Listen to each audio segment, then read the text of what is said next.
I'm Matthew Mugnow. And I'm Connor Core. We're here in Lake Placid, New York, covering the ECAC Men's Ice Hockey Championship. We'll also be recapping the men's and women's basketball programs down in Atlantic City. What happened with the women's ice hockey team and the NCAA tournament? All this and more on Sports Paws starting right now.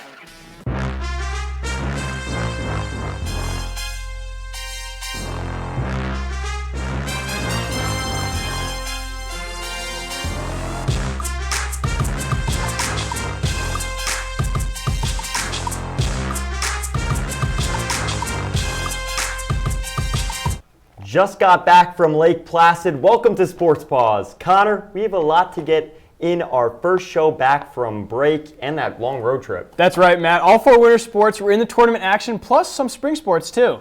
Yes, back over spring break, the Quinnipiac women's ice hockey team played in a marathon match against Penn State in the NCAA tournament. Roll the highlight. Nittany Lions, Quinnipiac Bobcats, they hemmed in heavyweights against PSU. Jumping into the first period of action, it will be the Bobcats who will get the first blow. Shea Maloney crashes the crease and puts the biscuit in the basket on the second shot on goal. Bobcats strike first on the Nittany Lions. Navy Blue surrender in the first goal on the second shot, but the Nittany Lions find themselves on the odd man rush, and Olivia Wallen passes it to Kier Zanon, who capitalized on the opportunity, giving PSU their program's first NCAA tournament goal in fashion. What other way to do it than on a beauty 2-on-1? Later in the second, the Nittany Lions are not done as they are on the power play when a shot from the point ricochets off of Wallen, and the Nittany Lions take the lead. They'll take that into the third period. They were up 2-1. Third period of action here. It is do or die time for the Quinnipiac Bobcats, and Kate Riley puts the team on her back and delivers. Wow, what an individual effort to keep her team in the game with 6:44 remaining, and now she pumps up the bench. Eva, Kate Riley's in the building. 2-2 tie. There was not one, not two, but three overtimes. And who else? Madison Chandler calls game. Wow, clutches up, sends the team back to the regional final, and the Bobcats win the third longest game in women's ice hockey NCAA tournament history. The Bobcats would advance after the triple overtime triumph to take on the Ohio State Buckeyes for a second consecutive season. Let's see how they fared. The women's ice hockey team was eliminated by the Buckeyes by the score of 5-2. The Bobcats started strong after taking a one-goal lead on the power play, but the heavy legs from the marathon triple overtime game we just saw, man, really took it to them against Ohio State. And Ohio State took advantage of that. 4 straight to move on to the Frozen Four, where they eventually fell to Wisconsin in the national title game. This marks the second year in a row where the women's ice hockey team has been eliminated by the Buckeyes in the NCAA tournament. A season of success came to an end in Columbus, Ohio. Switching sides of the ice, the men's ice hockey team took control of Whitney Avenue in a quarterfinal series over Yale and advanced to the ECAC semifinal game against the Colgate Raiders. Roll it! Here we go. Quinnipiac men's ice hockey taking on the Colgate Raiders. They look to make it 3 straight appearances in the ECAC championship game as they took on Colgate in Lake Placid, the ice sheet of miracles. Early in the first period, the Bobcats are on the power play, and off of an initial shot by Sam Lipkin, Skylar Brindamore on the doorstep, Carter Gounder making a huge save. Now later in the first, Jaden Lee, costly turnover, bang, Daniel Panetta makes a play, makes him pay, and it's 1-0 Colgate Raiders. Entering the second period with the Bobcats trailing, they find themselves on an odd man rush, and Gounder makes another huge stop there, right to his crest. Another Bobcat chance off the turnover from Colin Graff. TJ Friedman looking for open net, doesn't find it. Gounder, another huge save. Man, Gounder put on a performance here. Now in the third, 5 minutes into the final frame, or what could have been, the Bobcats finally figured out Gounder. Ethan Dayon crashes the net, finds Twine on a lucky bounce off the post in the back of Gounder's pad, and that's a tie game. The Raiders are trying to find a late period attack, but Yanni Peretz keeps the puck out. Goaltender of the year there keeps it tied. Now we go into double overtime. Verboon around the net, a one-timer. Ross Mitten finds the open net. The Mitten miracle sends the Colgate Raiders to the ECAC championship. Dab on a Mitten, and they would go on to win in their Cinderella run. After the Bobcats lost to the Raiders, men's ice hockey beat reporters David Marr and Gage Kilborn broke down the team's early exit up in Lake Placid. We're currently standing right next to the Whitelaw Cup, which is given to the ECAC hockey tournament champion, but unfortunately Quinnipiac will not be receiving that as they had a 2-1 double overtime loss to Colgate. For David Marr, I'm Gage Kilborn, and this is The Rebound on Q30 Sports. Now, David, we saw a heartbreaking loss for the Bobcats as their season ends in the ECAC semifinals this year to the Colgate Raiders, 2-1.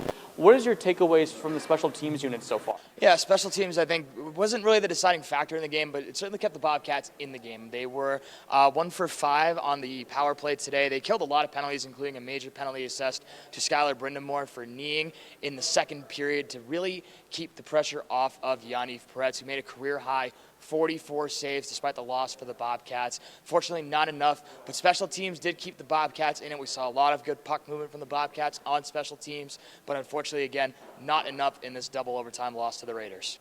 Now, David, we talked about how Colgate defeated Quinnipiac 2-1 in double overtime a little too much. Now let's talk about looking ahead to next weekend when the national tournament kicks off. Who do you see Quinnipiac playing in the opening round of the tournament? I think they're going to stay in Bridgeport as the number 2 seed. There's a 90% chance Quinnipiac will be the number 2 seed, and it's going to sound a little crazy, but the University of Alaska is going to be the Bobcats' first-round opponent in the tournament. Alaska's a solid team. They've got a very balanced offense in Fairbanks. They do a lot of good job in puck movement through the neutral zone. Defensively, very solid as well, balanced. They've got a great graduate goaltender in between the pipes. Alaska's a solid team, and I think Quinnipiac is going to draw them in round 1 of the tournament in Bridgeport. Yeah, there should be an exciting game, and hopefully we'll see if that turns out the way that you imagine it would. And for The Rebound, this is David Marr. I'm Gage Kilborn, Q30 Sports. This past Thursday, ECAC Hockey announced the Coach of the Year ahead of the semifinal games on Friday. For the 3rd straight year and the 5th time in his career, Rand Pecknold has been named the Tim Taylor Coach of the Year. Pecknold led the Bobcats to a 33-3 overall as of Thursday's ceremonies. This is the 4th time that Pecknold has won more than 30 games in a season in his career. The Bobcats also protected home ice under Pecknold, finishing the regular season with a record of 15 wins, 0 losses, and 1 tie. It was the first time the Bobcats have reached this milestone for the first time in almost 25 years. Throughout this season, 2 Bobcats stood out from the rest. One puts pucks in the back of the net, and while the other stops them. Forward Colin Graff and goaltender Yaniv Peretz were named top 10 finalists for the Hobie Baker Award, given the best player in all of college hockey. Graff is currently one of the top scorers in NCAA with 55 points, which is good for 3rd all-time points in one season at Quinnipiac. Peretz recently broke the all-time ECAC career shutout record with 20, passing Quinnipiac alumni Michael Gartigue. He was also named to finals for the Mike Richter Award, given to the top college collegiate goalie in the country. Peretz and 2 other Bobcats were also awarded regular season conference awards this past week. Peretz was named Goaltender of the Year for the 2nd straight year. Senior Skylar Brindamore was named ECAC Best Defensive Forward after 46 blocks this season. Brindamore closed out the regular season 6th on the team with 31 points off of 13 goals and 18 assists. Also, first-year Sam Lipkin has been named ECAC Rookie of the Year. The Pennsylvania native has recorded 12 goals and 23 assists, which ranked 3rd on the team and 4th on the team in ice ratings at +25. Now that's impressive. Staying on the theme of awards, the year-end ECAC All-Conference teams have been revealed. How many Bobcats made the list? 6 Quinnipiac skaters were named to All-Conference teams. 2 Bobcats we just highlighted, Colin Graff and Yanni Peretz, were given first-team honors. Graduates Ethan DeYoung and Zach Metzer were named to the 2nd team. Metzer, the Bobcats' 49th captain in history, was also named to the All-ECAC tournament team as a standout defenseman in Lake Placid. Skylar Brindamore received 3rd team recognition, and of course the ECAC Rookie of the Year, Sam Lipkin, found himself on the all-rookie squad. The Bobcats' regular season status buoys the team into the national tournament where they are set to face MAAC in the regional semifinal at 5:30 p.m. on Friday in Bridgeport, Connecticut. Men's ice hockey beat reporter David Marr has the latest on what to expect in the national tournament. Thanks very much, guys. It's great to be back in the suite after spring break. We're getting set for the men's Frozen Four as we take a look at the Bridgeport Regional, where the number 2 Quinnipiac Bobcats will head this weekend. They'll take on the MAAC College Warriors in round 1. Before we take a deeper dive into that game, let's take a look at the other side as Ohio State and Harvard will meet in the other game in Bridgeport. Harvard, the runner-up in the ECAC after a 3-2 loss to Colgate, will head to Bridgeport. They will meet the Ohio State Buckeyes, who took a tough loss at the hands of the eventual Big Ten champion Michigan Wolverines. Both these teams are stacked with talent. Harvard has the most NHL prospects on their roster in the country. Going up against an Ohio State team that I think is the most complete team in the Big Ten certainly could be an excellent round one game. Quinnipiac themselves will be licking their wounds after a 2-1 double overtime loss up in Lake Placid last week to the eventual conference champion, the Colgate Raiders. Quinnipiac comes in with the best offense in the country, scoring more than 4 goals a game. Going up against a very talented MAAC defense will be one side of the story. The other is Quinnipiac's defense. They are big and physical up front, and of course, Yanni Pretz, the backbone in between the pipes. Certainly going to be a matchup as MAAC's offense still trying to get in shape after a tough weekend in Boston against Boston University in the championship game. Now let's take a look at the 3 keys to the matchup between these two teams. Key number 1, it's a bounce-back game for both these teams, both teams losing in overtime. MAAC probably taking the harder shot in their 3-2 overtime loss to Boston University last week in Boston in the championship game. How can these teams right the ship a little bit as they both look to bounce back from last week? The other key to this game is Quinnipiac's offense. Can they produce against a MAAC defense that is much like Colgate? They do not allow clean entries into the offensive zone. That's going to be the key. Can that top line of Graff, Quillen, and Lipkin produce and get the offense going, keeping the Bobcats in the game? Key number 3 to this matchup will be special teams. Quinnipiac last year against Michigan couldn't stop the Wolverines on the penalty kill, couldn't produce on the power play. If special teams can get going like they did last week out in Lake Placid when they went 1 for 5 on special teams, that could be the deciding factor in this matchup. These are all the keys to what should be a fantastic weekend of hockey across the country, particularly in Bridgeport as the number 2 Bobcats gear up for what should be a great game against the MAAC Warriors. Let's send it back to the desk with Matt and Connor. Guys? Thanks, David. We have to step away for our first break of the night, but when we return, we'll flash back to the MAAC basketball tournament in Atlantic City. How did the Bobcats fare in Boardwalk Hall? Find out when Sports Paws returns.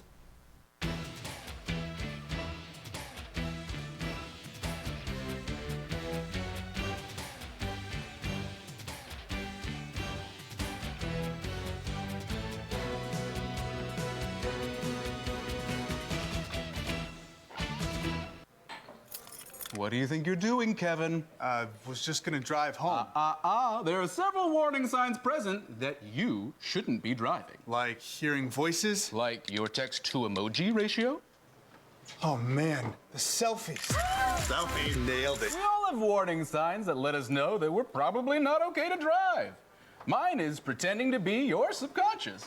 Craig, come on man, let's split a ride home.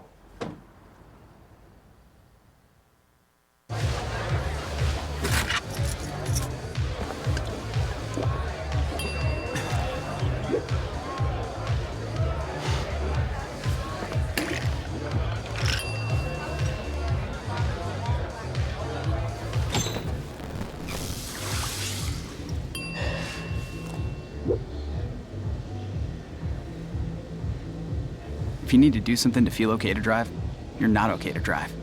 Don't drive buzzed. Multiple studies have shown that marijuana can slow both driver reaction and response time, which can be really dangerous. It's here. It's here. Wait. What? I can't drive. What? My. Oh.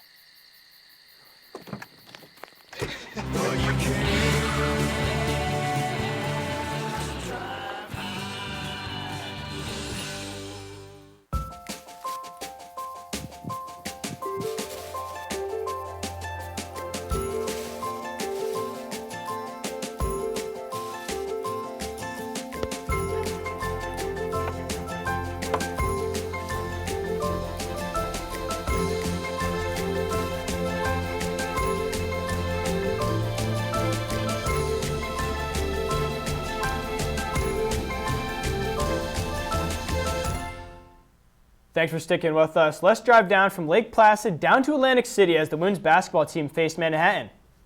Let's take that highlight. Quinnipiac got the best of the Jaspers in the regular season, winning both contests. Each team held it up before the game to this very important MAAC matchup. A chance to move on to the semifinal round at stake. In that first quarter, let's get right into it. Michaela Morris, known as a scorer, but this time will find Grace LaBarge on the wing, and she'll pull up, and she'll drain it. Bobcats getting off to a hot start in the first quarter. Still in the first quarter, ball find Mackenzie DeWeese driving in, getting the defender off guard, making her bite, and with the scoop layup for 2. Manhattan will still lead 14-10 heading into the second quarter. Second quarter will be Manhattan striking right away as Brazil Harvey Carr nails the three-pointer.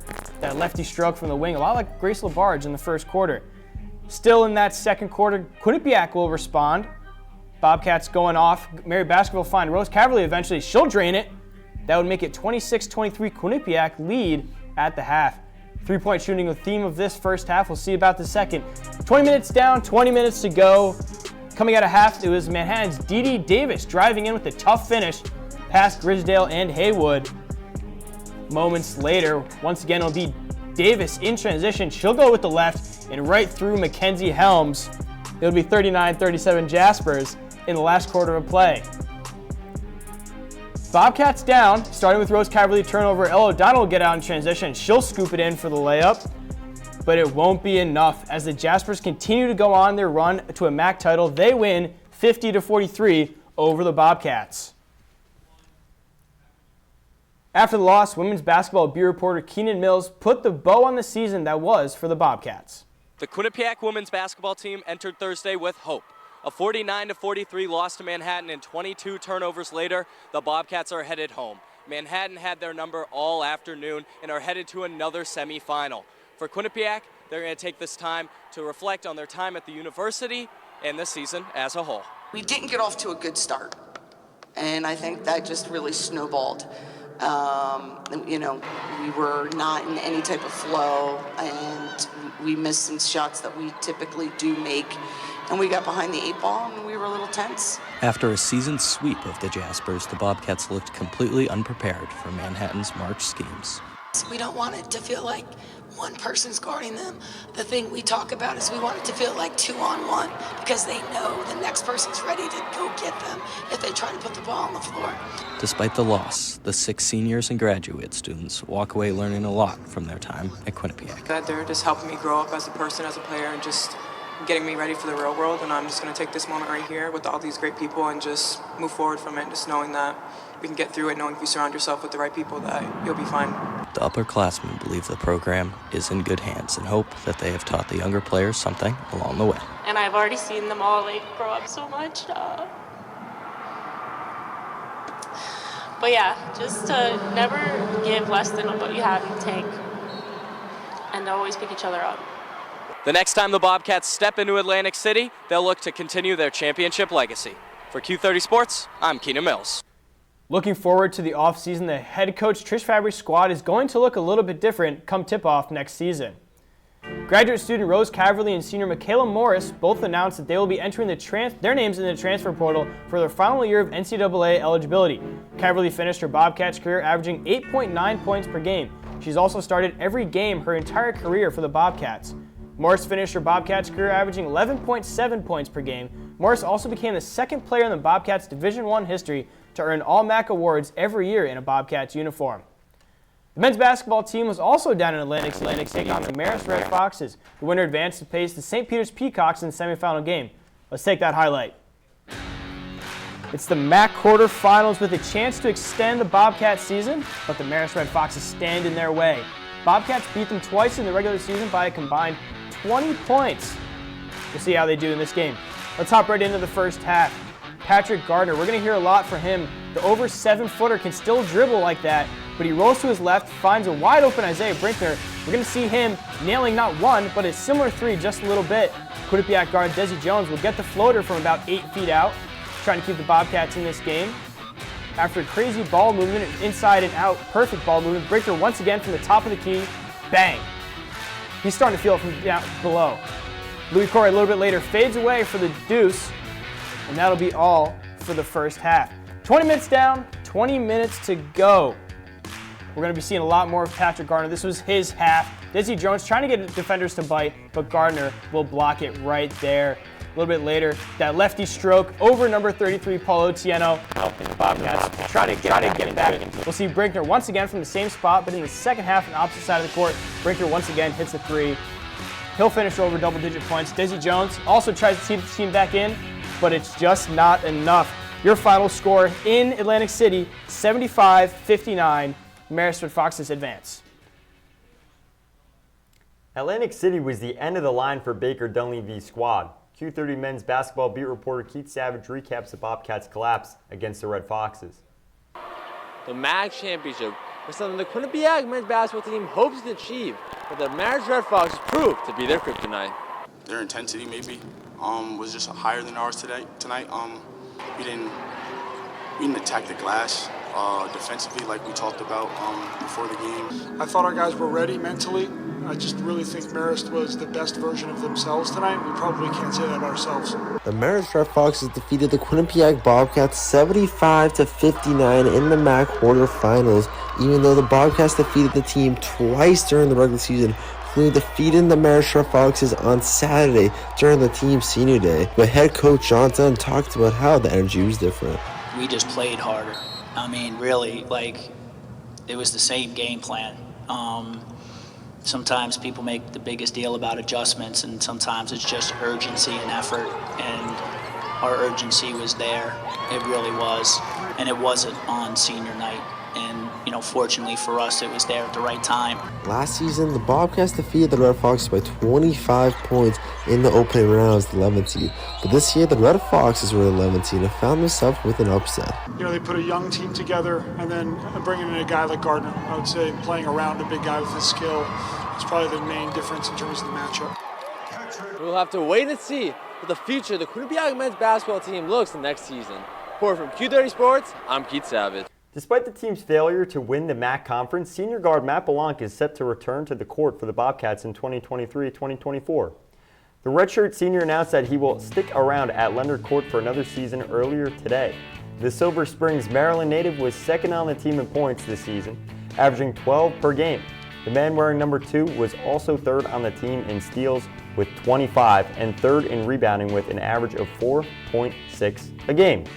The Quinnipiac Bobcats acrobatics and tumbling team competed on Saturday, marking the halfway point of their season.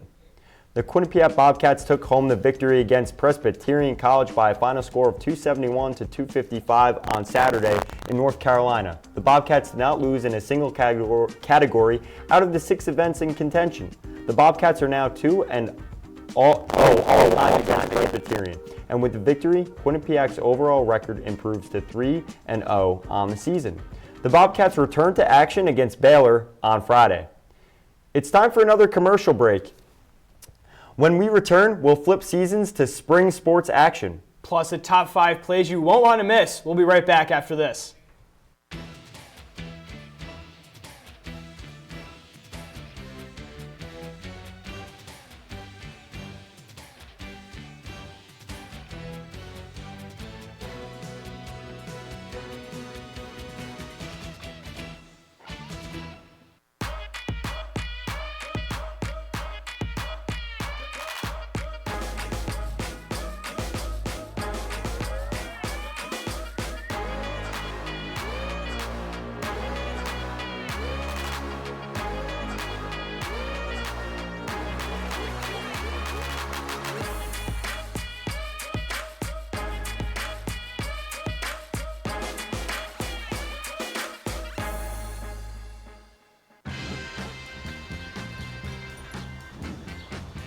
When we adopt a shelter pet, we discover they're a unique mix of all kinds of things. Come on, Jules, spot me on this last one. There it is.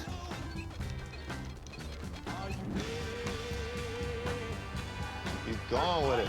Leo. They're a little bit of a lot of things, but they're all pure love. I know what you're thinking. I need a job. I need a new career. Well, I've been there. I've been there. I've been there. I wasn't happy with what I was doing. After high school, I didn't have a plan. I just wanted to start working. I got laid off twice, but you gotta keep going. You just need the right skills. Find an apprenticeship. I found a 2-year IT program. I found a medical course online. I'm now a consultant in the tech space. You have more options than you think. You can do this. You will find something. You will find something new.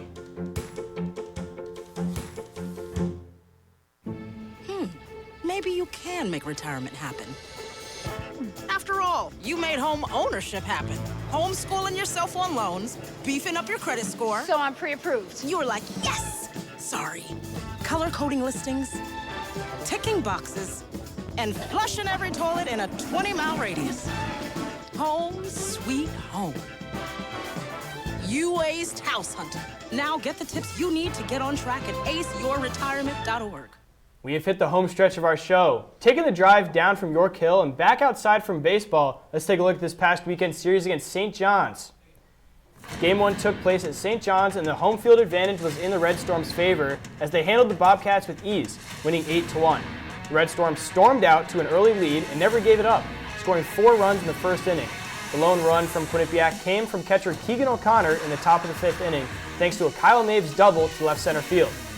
Friday's game was the 8th time this season that the Bobcats have given up more than 6 runs in a game, playing a total of 16 games so far. The Bobcats returned to Hamden on Saturday as they look to get back in the win column.